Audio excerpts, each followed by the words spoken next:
ஒரு லவ் இந்த அளவு வந்து ஒரு லிரிக்ஸ்ல காட்ட முடியுமானா வந்து அப்படி வந்து காமிச்சிருப்பாங்க. அநேகன் படத்துல வந்து தொடுவானம் சாங் இருக்கும். அதெல்லாம் உங்களுடைய ஒரு பயங்கரமான லிரிக்ஸ்ல வந்து அப்படி ஒரு பக்காவா அந்த மூவியவே அந்த சாங்ல வந்து முடிச்சிருப்பாங்க. அதுலயும் இந்த பர்டிகுலரா ஒரு லிரிக்ஸ் இருக்கும். சிறு பொழுது பிரிந்ததற்கே பல பொழுது கதறியிருக்காய், ஜென்மங்களாய் பெண் துயரம் அறிவாயோ நீ அப்படின்னு சொல்லிட்டு ஒரு லிரிக்ஸ் இருக்கும். ஏன்னா வந்துட்டு அதுல வந்துட்டு தனுஷ் வந்துட்டு அந்த ஒரு லவ் தான் அவருக்கு வந்து தெரியும்.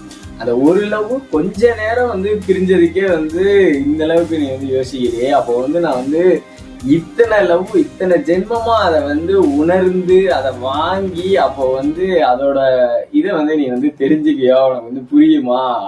ஏன்னா வந்துட்டு அந்த படத்துல வந்துட்டு ஒரு ஒன் சைடா வந்துட்டு அந்த பொண்ணு வந்து துரத்தி லவ் பண்ணிட்டே இருக்கும். பட் வந்து தனுஷ் அந்த அளவுக்கு வந்து இது பண்ண மாட்டாரு.